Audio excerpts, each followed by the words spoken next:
Hello friends, welcome to exam funda. दोस्तों, आज हम बात करने वाले हैं इंडिया की गोल्ड माइंस की। इस साल जो है कई सारी जो माइंस हैं वो खोजी गई हैं भारत में। साथ दोस्तों, साथ ही साथ कई सारी जो गोल्ड माइंस हैं, जैसे यूपी की जो सोनभद्रा है, वहाँ पर जो गोल्ड माइन निकली, इससे लेकर काफ़ी ज़्यादा चर्चा में रही दोस्तों। तो हम यहाँ पर इस वीडियो में जितनी भी गोल्ड माइंस हैं इम्पोर्टेंट, उसके बारे में मैं आपको एक एक करके यहाँ पर बता दूंगा दोस्तों, क्योंकि ये जो माइंस हैं ये काफ़ी इंपॉर्टेंट है, ये आप खुद भी जानते हैं दोस्तों। क्योंकि एसएससी हुआ, रेलवे हुआ, या किसी भी एग्ज़ाम में आप देखोगे तो मुख्यतः पूछा जाता है कि ये वाला क्षेत्र किसके उत्पादन या किसके खनन के लिए ज़्यादा प्रसिद्ध है। तो इस तरीके के क्वेश्चन आपको देखने में मिले होंगे। या फिर कई जगह सीधे पूछ लिया जाता है कि निम्न में से कौन सी गोल्ड की माइन है या सोने का खनन किस जगह पे निम्न में से किया जाता है। तो चार ऑप्शन में आपको देखने को मिले होंगे। खास तौर पे अगर आप रेलवे और एसएससी देखोगे ना दोस्तों, तो वहाँ पर आपको ऐसे क्वेश्चन बहुत मिलेंगे। खान पे, खनन पर, उत्पादन पर, यानी किसका उत्पादन ज़्यादा होता है, ऐसी चीज़ों के जो क्वेश्चन है दोस्तों वो आपको काफ़ी ज़्यादा मिलेंगे। रेलवे को आप ऑलमोस्ट पुराने पेपर उठा के देखोगे तो आपको कोई ना कोई खनन पे मिलेंगे। तो आज से मैंने जो ये वीडियो स्टार्ट किया दोस्तों, गोल्ड माइन से लेकर बॉक्साइट, कॉपर, इन सब की माइंस में आपको यहाँ पर एक एक करके बताता जाऊँगा हर वीडियो में दोस्तों। उन सबको आपको याद कर लेना है, ताकि जैसे ही एग्ज़ाम में आपको देखते ही आप टिक कर दें। ठीक दोस्तों। और चर्चा में इसलिए भी रही हैं इस साल, क्योंकि आपको मालूम है को केजीएफ जो मूवी आई है दोस्तों, केजीएफ है जो यश जिसके अभिनेता है, तो कोलार गोल्ड फील्ड, ये भी काफ़ी ज़्यादा चर्चा में रहा है। अब केजीएफ 2 भी आने वाली थी, पर ये कोरोना आ गया। तो ये जो चीज़ें हैं दोस्तों, ये काफ़ी ज़्यादा इम्पोर्टेंट है आपके एग्ज़ाम के लिए। और अगर चीज़ें ज़्यादा चर्चा में रहने लगती हैं तो और भी ज़्यादा इम्पोर्टेंट हो जाती है। तो इस वीडियो में मैं आपको एक एक कर कर इंडिया की गोल्ड माइंस के बारे में बताने वाला हूँ दोस्तों। ठीक। तो वीडियो के स्टार्ट से पहले आप चैनल को सब्सक्राइब कर लें दोस्तों, साथ ही साथ बेल आइकन दबा लें, ताकि आने वाले वीडियो की जो नोटिफिकेशन है वो आपको जल्दी से जल्दी मिल सके। साथ ही साथ दोस्तों वीडियो को लाइक करें, ज़्यादा से ज़्यादा शेयर करें दोस्तों।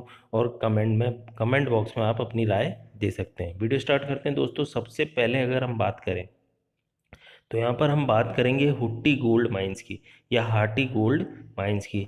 ये जो गोल्ड माइन है दोस्तों आपको दिख रही होगी, ये पूरा फील्ड है यहाँ पर।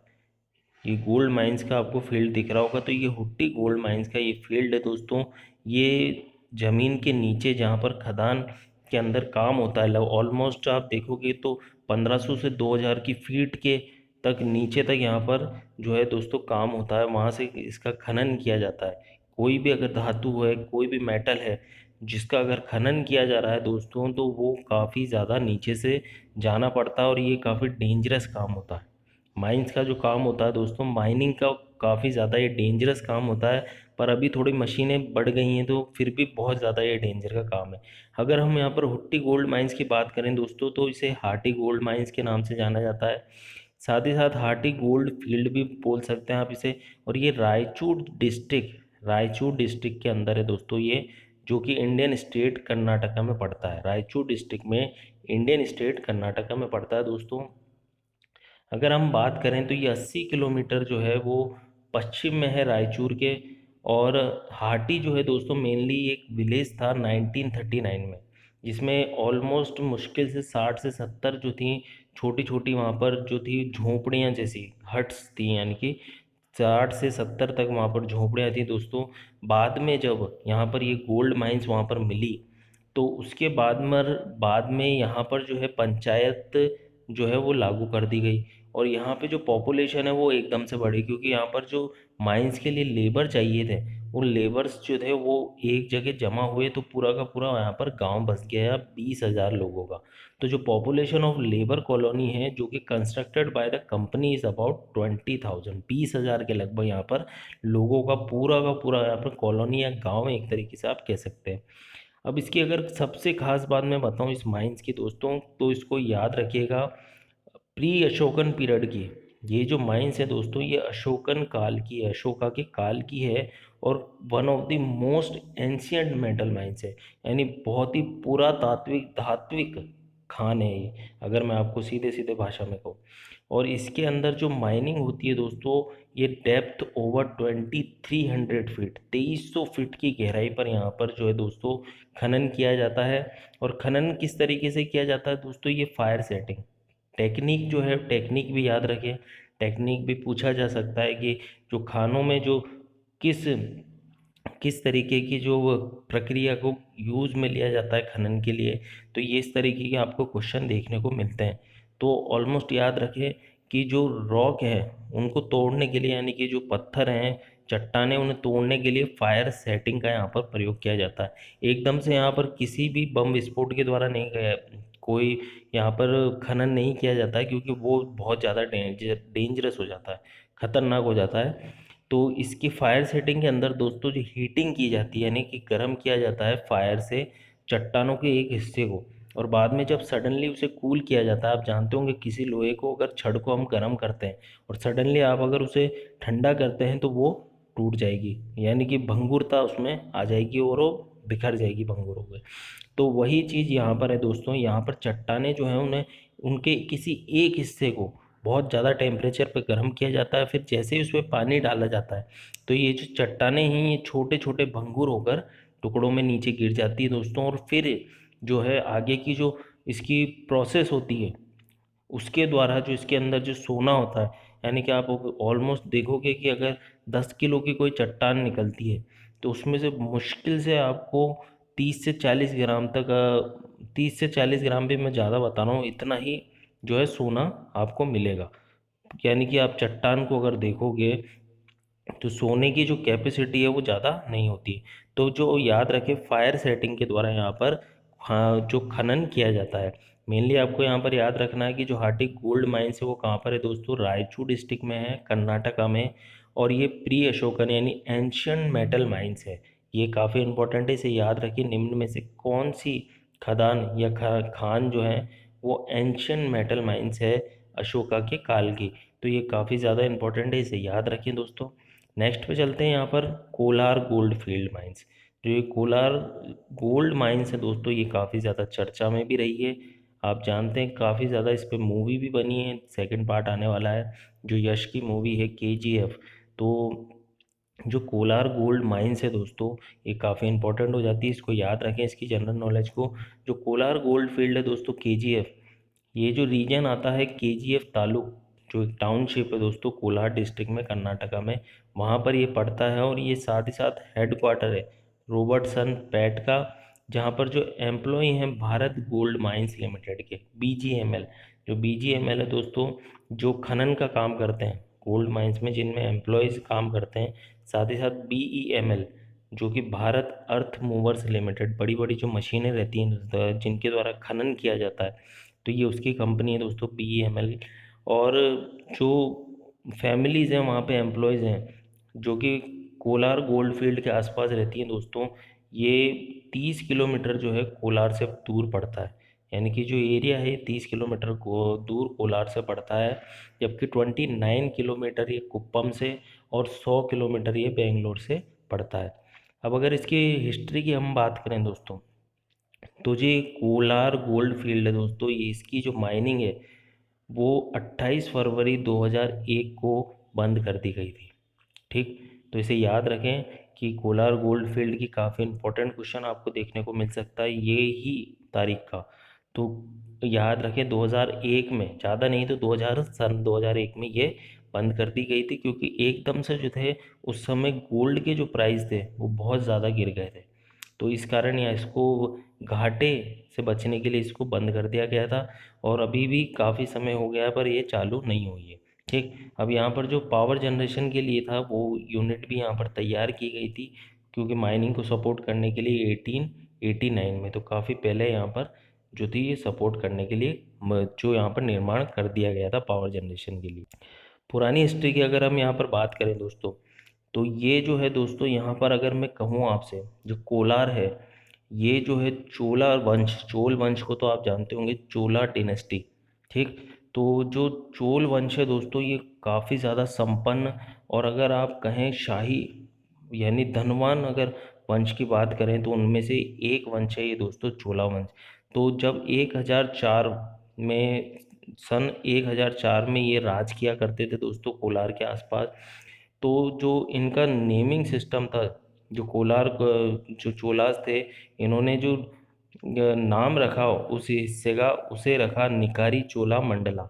इस हिस्से को, जो कोलार वाला फील्ड है दोस्तों, इसको पुराना नाम क्या है इसका, निकारी चोला मंडला। इसको याद रखें, काफ़ी इंपॉर्टेंट है। निकारी चोला मंडा अराउंड 1117 ईस्वी के आसपास, ठीक। उसके बाद आए होयसोला। होयसलास जो आए यहाँ पर दोस्तों, इसमें थे विष्णुवर्धना। तो इन्होंने जो था ये तालागडू और कोलार जो था दोस्तों, इसको कैप्चर कर लिया, यानी अपने अधिकार क्षेत्र में ले लिया। और जो चोल वंश के जो थे वहाँ पर, उनको जो था उनको वहाँ से भगा दिया। और जो मैसूर मैसूर जो था, किंगडम ऑफ मैसूर, उसको अपने अधिकार क्षेत्र में ले लिया यहाँ पर। और जो यहाँ पर वीरा सोमेश्वरा था, जो बाद में जब उनका वंश आगे बढ़ा, तो जो वीरा सोमेश्वरा थे, उन्होंने जो पूरा एम्पायर था उसको दो हिस्सों में डिवाइड किया दोस्तों, 1254 ईस्वी के अंदर। तो यहाँ पर जो कोलार था वो बाद में रामनाथा को मिला, जो उनके जो पुत्र थे दूसरे, उनको रामनाथा को मिला। तो यहाँ पर जब रामनाथा को मिला तो सबको लगा कि यहाँ पर कुछ भी ऐसा नहीं है। पर बाद में जब मालूम पड़ा कि यह यहाँ पर कोयले, यहाँ पर सोने का जो है वो बहुत बड़ा भंडार, यानी कि बहुत बड़ा भंडार यहाँ पर है। तो यहाँ पर जो रामनाथा थे, जो दूसरे उनके पुत्र थे, इनकी चांदी हो गई दोस्तों। और ये काफ़ी ज़्यादा वहाँ पर संपन्नता को इन्होंने हासिल किया। तो मेनली आपको ये याद रखना है कि जो कोलार फील्ड है, ये किसके शासनकाल से सामने आया था, तो ये चोल वंश से 1004 जो ईस्वी थी तब से ही ये आ गया था सामने। और इसका जो पुराना नाम है वो निखारी चोला मंडला था। तो इसको याद रखें दोस्तों। और इस पे होय सलाज ने भी यहाँ पर जो है राज किया है, तो वो भी याद रखें। बाकी आपको मेनली याद रखना है कि ये कोलार डिस्ट्रिक्ट कर्नाटका में पड़ता है दोस्तों। इसके बारे में सिर्फ इतना ही आपको याद रखना है। और ये कब बंद हो गई थी, 28 फरवरी 2001 में यहाँ पर जो खनन था वो बंद कर दिया गया था। सबसे इम्पोर्टेंट यही है, तो इसे याद रखें दोस्तों। नेक्स्ट अगर हम यहाँ पर बात करें, अगर मैं आपको झारखंड की कहूँ दोस्तों, तो झारखंड इस साल, पिछले 2 साल से काफ़ी ज़्यादा चर्चा में रहा है खानों के बारे में। जो जो सोने की खानें हैं, मेनली यहाँ पर जो पुरानी सोने की जो वर्किंग में है, वो जमशेदपुर में कुंदर कोचा, याद रखें, जमशेदपुर में के कुंदर कोचा, इसके ऊपर जो है दोस्तों क्वेश्चन आ चुका है। तो मैं आपको बता दूं पहले से कि जो जमशेदपुर के कुंदर कोचा जो है, निम्न में से किसके खनन के लिए प्रसिद्ध है। साथ ही साथ लावा माइंस जो हैं, इसके ऊपर भी क्वेश्चन आ चुका है। तो झारखंड का जो, अगर आप देखोगे तो झारखंड की जो ये दो सोने की खानें हैं, इनके बारे में पूछा जा चुका है एग्जाम में, 2-3 बार इसके क्वेश्चन आ चुके हैं, ठीक। सरायकेला खरसावा के पड़डीहा और रांची के परासी माइंस, ये जो है यहाँ पर भी सोने का खनन किया जाता है दोस्तों। और अभी हाल फिलहाल में 2019 के एंड में यहाँ पर बताया जा रहा है कि झारखंड में जो सोने की नई खानें मिली हैं, कुल 5 से 6 यहाँ पर नई खानें मिली हैं दोस्तों।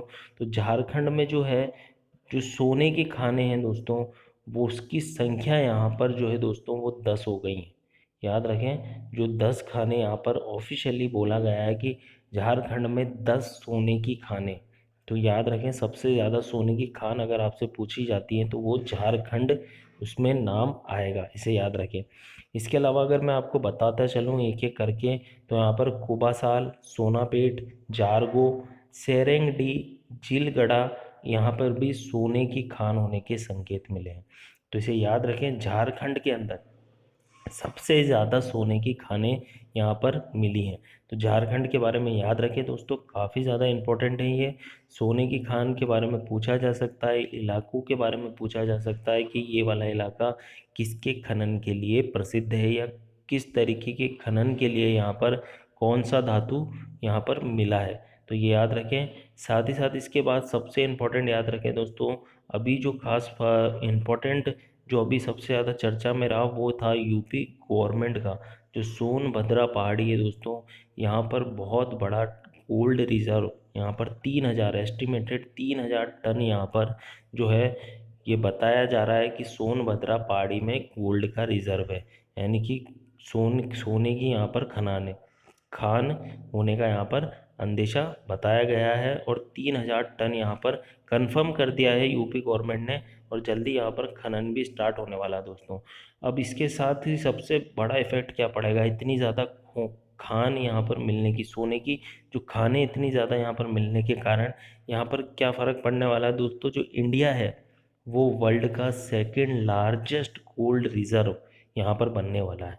तो इसे याद रखें दोस्तों, आने वाले समय में इस पे भी क्वेश्चन पूछा जा सकता है कि दुनिया का दूसरा सबसे बड़ा गोल्ड रिजर्व जो है वो कौन बनने की, जिसमें आशंका बताई गई है या विश्व भर में ये बात की जा रही है कि दूसरा सबसे बड़ा गोल्ड रिजर्व इंडिया है, यानी कि सबसे ज़्यादा सोना इंडिया के पास है। वैसे देखा जाए तो पूरे विश्व में सबसे ज़्यादा अगर किसी के पास सोना था तो वो भारत के पास ही था। आज भी कई जगहों पर यानी कि बहुत बड़ी बड़ी खानें होंगी, पर अभी उन पे काम चल रहा है, धीरे धीरे ढूंढी जा रही हैं। क्योंकि अगर आप देखोगे तो सोमनाथ का जो मंदिर है वो 17 बार अगर लूटा गया, तो आप सोच सकते हैं कि इतना सोना तो वैसे ही जाने कितने जो आक्रांता है इस देश में वो लूट के ले गए, फिर भी बहुत सारा यहाँ पर अभी भी ये संपन्नता के मामले में हमारा भारत कहीं पीछे नहीं है। तो ये कुछ खास इंपॉर्टेंट जानकारी थी जो मैंने आपके एग्ज़ाम के हिसाब से यहाँ पर आपके साथ शेयर की है दोस्तों। वीडियो पसंद आया हो तो लाइक करें, एक एक करके हम जितने भी धातु हैं उनकी जितनी भी खान हैं वो सारी मैं आपको एक एक करके सारे अलग अलग वीडियो में बता दूंगा दोस्तों। तो चैनल के साथ जुड़े रहें, बेल आइकन दबा लें ताकि आने वाले वीडियो के नोटिफिकेशन आपको मिलते रहें। मिलेंगे नेक्स्ट वीडियो में दोस्तों नई जानकारी के साथ, नई वीडियो के साथ। तब तक के धन्यवाद, खुश रहिए, पढ़ते रहिए, स्वस्थ रहिए।